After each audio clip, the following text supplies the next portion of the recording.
Labas, čia aš, matematikos mokytojas Andrius ir mes šiandien pakalbėsime apie trapecijas. Žinau, norėtume pakalbėti apie atostogas ir poilsį, bet ne, šiandien bus matematika. Ir trapecija yra dar vienas keturkampis, tai aš iš karto šokam iš temą, iš karto. Trapecija. Kas yra trapecija? Trapecija yra keturkampis. Keturkampis, nuostabu, viskas aišku, keturi kampai. Ką žinau apie keturkampius? Visų kampų suma bus 360 laipsnių. Nuostabu. Viskas. Puikiai pradžia. Keturkampis 360 laipsnių. Ką žinome apie trapeciją? Trapecija turi vieną porą lygiagrečių kraštinių. Ne kaip lygiagretainis, ar stačiakampis, ar kvadratas turi dvi, bet turi vieną porą. Tai reiškia viršus ir apačia. Pavyzdžiui, nebūtinai viršus ir apačia, gali būti du šonai lygiagretus ir tada čia bus skirtingai. Bet lygiagrečias kraštines mes vadiname pagrindais. Taigi, šitos žalios kraštinės yra pagrindai, o šitos geltonos, kurias nupiešiu dabar, yra šoninės kraštinės. Tai reiškia, yra pagrindai lygiagretus ir šoninės kraštinės nelygiagrečios. Jeigu būtų ir šoninės lygiagrečios, tada mes turėtume lygiagretainį. Čia lygiagretainis, ar ne? Bet dabar yra trapecija. Ir trapecija, kaip ir lygiagretainis, kadangi viršus ir apačia yra lygiagretus, reiškia šitie du kampai prie vieno šono, jų suma bus 180 laipsnių. Tarsi būtų vienašaliai tiesių lygiagretumo požymio uždaviniai. Jeigu lygiagrečios tiesias, trečia kerta jas, šitie kampai yra vienašaliai. Taigi, jeigu čionais būtų 70 laipsnių, čia būtų 110, nes mes iš 180 atimam 70, gausime 110 laipsnių. Nuostabu, mes tiesiog galime patikrinti, atimdami vieną kampą iš kito. Tiesa, kitos kraštinės, kiti kampai nebūtinai bus lygus. Gali būti, kad čia bus 86 laipsniai, o čia tada bus 94 laipsniai. Taigi, sumoji bus vis tiek 180. Ir viską sudėjus gausime 360. Tai iš esmės, jeigu žinote du kampus, kurį nors šitą ir, pavyzdžiui, šitą kampą trapecijos, gausite visus kitus kampus. Na va, nuostabu, jau visai daug išmokome, pasikartokime. Yra pagrindai, šoninės sienos, visi kampai sumoja 360 laipsnių, o šalia esančių suma bus 180.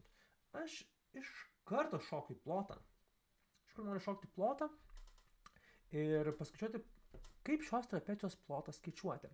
Ir mes galime netgi dviem būdais pažvelgti į šią situaciją.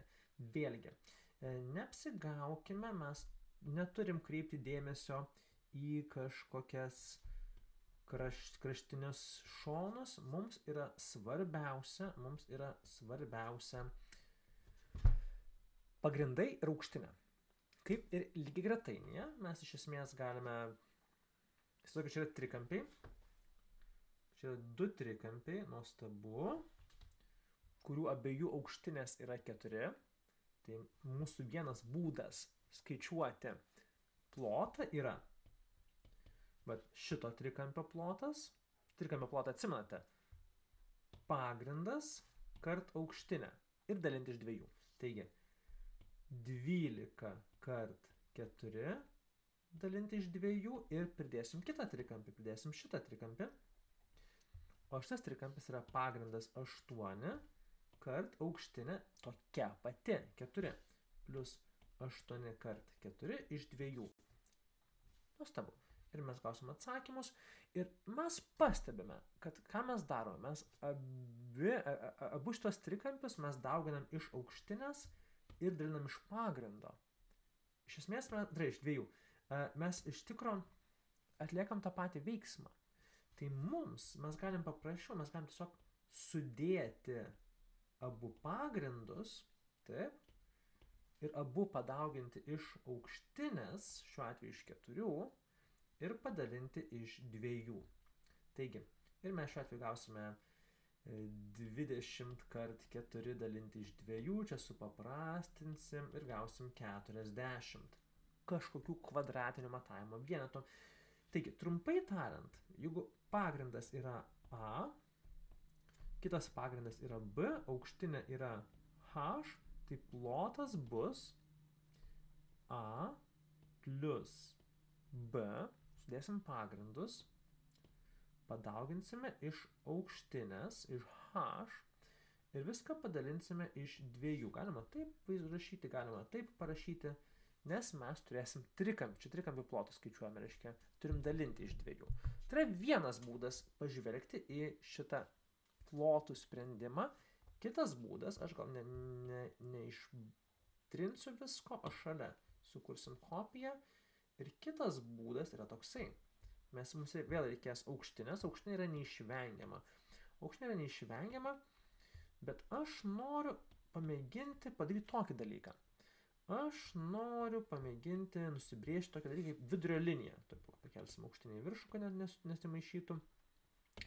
Vidurio linija trapecijoje. Tai kai mes per patį vidurį. Vidurio linija reiškia, kad čionais ir čionais yra lygu, padaliname kraštinę per pusę, ir čionais viršus ir apačia irgi yra lygus. Tai yra vidurio linija.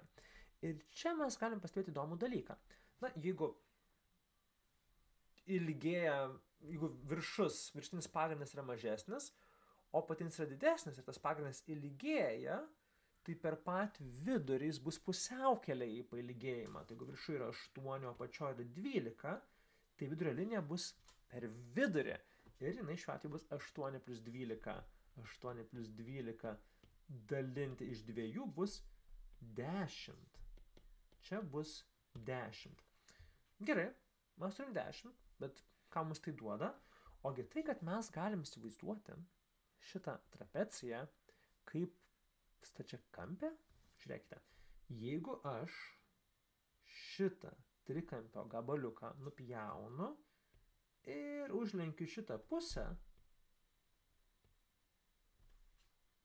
tai jis užpildys šią dalį. Va. Šios dalys yra vienodos. Ir mes taiga, mes taiga turime stačiakampio šoną. Čia yra stačiakampio šonas. Kitą irgi nupjauname ir čionais uždėsime. Ir staiga mes matome, kad realiai šitoje naujoje figūroje, šiandien nusibrėžiu, kad būtų aiškiau jums, kur čia yra naujos figūros linijos. Taip. Mes turim staiga stačiakampį. Ir mes stačiakampį mokam skaičiuoti. Viena kraštinė ar kita kraštinė. Ir mūsų viena kraštinė šios stačiakampio yra 4, nes tai yra aukštinė. Aukštinė yra arba čia, visur lygi. Tai bus 4. Ar ne? Ir kita bus tiesiog 10, nes ir čia bus ta 10, ir čia bus 10. Matai, mes tą visą vidurio liniją statmenai lygiai rečiai nuleisim ir pakelsime. Taigi, mes galime iš tikro vidurio liniją, kaip mes ją pažymėsime, turbūt pažymėsim tiesiog vidurio liniją, parašysiu vid linija kart aukštinę. Tai šiaip mes galime pažymėti ją ABCD, galim E pažymėti, pavyzdžiui. E kart H. Ir viskas. Ir šiuo atveju bus 10 kart 4 bus 40. Taigi, mes galime arba pagrindus sudėti, padalinti iš 2, kas ir gausime aukštinę, tą vidurio liniją, ir tą padauginsim iš aukštinės, arba mes tiesiog vidurio liniją padauginsim iš aukštinės. Ir daugiau nieko dalinti nereikės. Gana paprasta. Ir atrodo, kad jau pamoka turėtų baigtis, bet dar noriu užsiminti apie 2 ypatingas trapecijas. Tai noriu pakalbėti apie stačiąją trapeciją. Stačioji trapecija yra tiesiog trapecija, kurios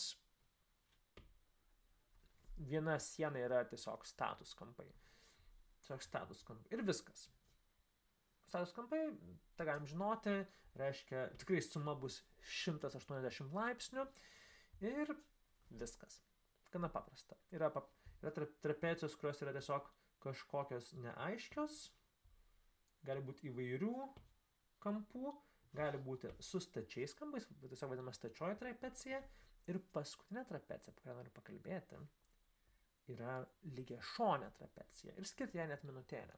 Taigi, lygiašonė trapecija tai yra trapecija, kurios abu šonai yra lygus. Žinoma, akivaizdu. Gerai, lygiašonė trapecija, viskas puiku. Bet jinai turi dar kelias įdomias savybės. Pirma įdomi savybė yra ta, kad, abu šitie šonai yra lygus. Nuostabu. Toliau, kita įdomi savybė yra, kad, jeigu čia yra kažkoks kampas, tarkime 63 laipsniai, kitoj pusėj irgi bus tas pats kampas. Kodėl? Nes lygiagrečios tiesės viršuj ir apačioj vienodo ilgio kirtimas reiškia turi būti ir vienodo ilgio. Tai reiškia vienodų kampų pasisukti, vienodų kampų leistis. Ir mes gausime čia 63 ir čia 63 laipsniai. Ir čia tada bus 117, nes mes jeigu atimsime iš 180, gausime šituos kampus. Tai va. Ir ką dar pravartu būtų žinoti apie šią trapeciją? Šonai lygus, prie pagrindo esantis kampai yra lygus, apačioje yra lygus tarpusavyje ir viršų yra lygus. Ir paskutinis dalykas yra, kad įstrižainės yra lygios ir tiek. Taip, įstrižainės yra lygios.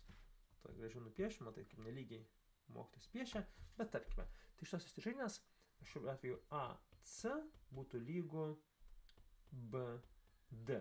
Įstrižainės lygios. Ir aišku, kur tos kraštinės yra lygios, tai irgi pažymėsime. B yra lygu CD. Daug lygumo. Kampas A yra lygus kampui D, kampas B yra lygus kampui C. Žodžiu, viskas atrodo visai lygu čionais. Tai tiek. Tai buvo mūsų trapecija. Ir jeigu domina kiti keturkampiai ir kaip juos spręsti, tai dabar čionais įkelsiu video aplinkui šitas trapecijas, kurias galime pažiūrėti. Ir taip pat įkelsiu ilgainiui trapecijų uždavinius, kur mes jau galėsime spręsti ir kampų uždavinius, ir plotų uždavinius šių trapecijų. Tai tiek. Ačiū tau ir gražios likusios dienos, galbūt netgi atostogų. Jeigu turi klausimų apie trapecijas, būtinai paklausk komentaruose ir pasistengsiu atsakyti. Iki.